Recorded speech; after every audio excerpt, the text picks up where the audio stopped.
A gente viu durante a semana o vai e volta no bloqueio das verbas das universidades federais. Primeiro, o governo tinha voltado atrás nos cortes, depois resolveu manter a verba da educação congelada. E a gente vai conversar agora com o Ricardo Marcelo Fonseca, presidente da Associação Nacional dos Dirigentes das Instituições Federais de Ensino Superior, a ANDIFES. Ricardo, boa noite. Pergunta clara e direta aqui. Como é que ficam as universidades agora? Essa é uma... Acho que a gente teve um problema com a conexão do Ricardo. O Otávio também vai participar dessa entrevista. Acho que voltamos agora. Ricardo, está conseguindo me ouvir? Oi, eu estou te ouvindo. Me ouve? Agora sim, então. Contato restabelecido. Como é que fica, então, essa situação das universidades agora diante desse bloqueio? Bom, muito boa noite. Na verdade, ninguém sabe, nem mesmo as universidades. E as universidades são as mais interessadas em descobrir o que vai acontecer. Porque nós estamos naquela situação de uma empresa, de uma família, de uma pessoa que, tendo compromissos atrasados para pagar e tendo compromissos até o final do ano, inclusive alguns já assumidos, tiveram todo o seu dinheiro retirado de modo imprevisto, né? Então, é uma situação que se aproxima do drama, e considerando que a universidade é uma estrutura mais complexa do que uma família e de que muitas empresas, e que, portanto, tem compromissos internos com milhares de pessoas dentro das suas comunidades, com milhares de terceirizados, inclusive com terceiros, aí eu acho que o drama fica ainda maior.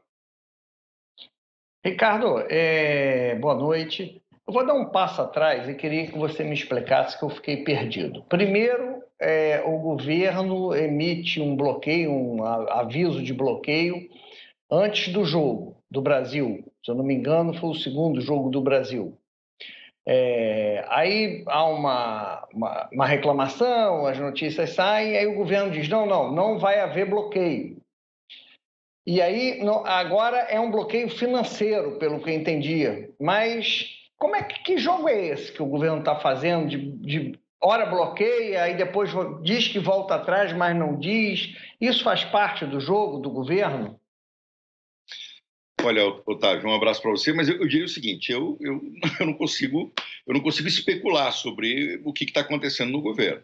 Mas, me desculpando antecipadamente por alguma tecnicalidade, o que aconteceu foi o seguinte, na verdade, durante o jogo do Brasil contra a Suíça, na segunda-feira, nós recebemos um aviso no sentido de que o limite para que a gente pudesse gastar, ou seja, a possibilidade, tecnicamente o limite de empenho, tinha sido retirado.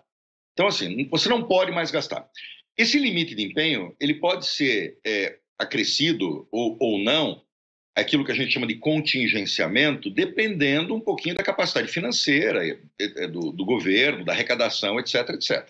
Eu tinha dito já no início da semana que isso era absolutamente incomum em acontecer na virada do mês de novembro para o mês de dezembro. Isso acontece no início do ano, porque acontecer no final do ano revela uma falta imensa de planejamento. Depois, logo na sequência, creio que 2 dias depois, o governo volta atrás porque a verdade é que não havia um lastro jurídico para a diminuição desses limites de empenho, dessa possibilidade de gastar. Isso é regulado por um decreto, e o decreto vigente não diminuía os limites de empenho, ou seja, a possibilidade de gastarmos, eu quero dizer, pagar as contas, né, das universidades, institutos federais, etc. Então houve um anúncio de que restituíram a nossa possibilidade de gastar.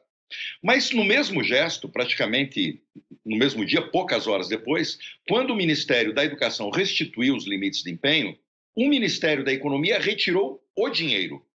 É como se alguém dissesse o seguinte, você tem a possibilidade de gastar, mas você não tem dinheiro para gastar. Então foi isso que aconteceu. De todo modo, apesar dessa distinção técnica, é uma falta de planejamento e, sobretudo, no final do ano, porque execução orçamentária, orçamento, tudo tem a ver com planejamento. É por isso que é aprovado no ano anterior, por isso que todas as instituições públicas, não só universidades e institutos, fazem todo um regramento. O nosso regramento já foi completamente quebrado. No mês de junho, quando perdemos 438 milhões de reais, quase um mês da despesa orçamentária do ano, né? O ano é sempre orçamentariamente de janeiro a dezembro, como sabemos. Então a gente já chegou com uma perna quebrada, e daí chega no finalzinho de novembro, início de dezembro, tiram o dinheiro.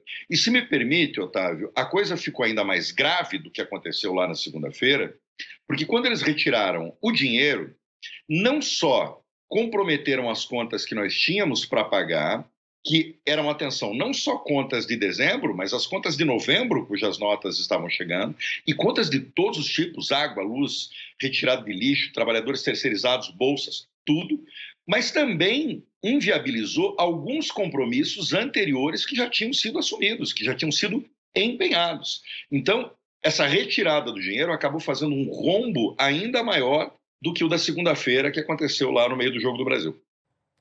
E aí, diante disso, Ricardo, existe alguma esperança de que haja alguma solução ainda esse ano, ou seja, ainda durante esse governo? Como é que está a negociação com o Ministério da Educação? Veja, nessa altura, o Ministério da Educação nem foi o responsável por isso, né? Quer dizer, foi uma retirada do Ministério da Economia.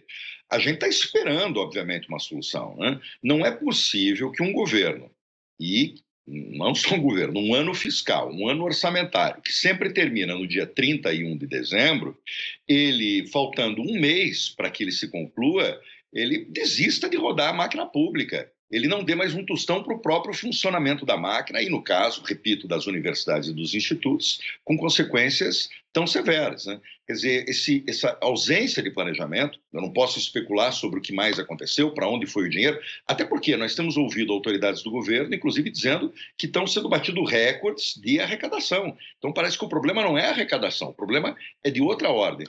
Então, assim, a gente não pode, porque isso é inédito, nunca visto, esse clima de fim de feira, de apagão administrativo acontecer faltando um mês. Um mês é muita coisa, muitas consequências jurídicas e pessoais podem acontecer.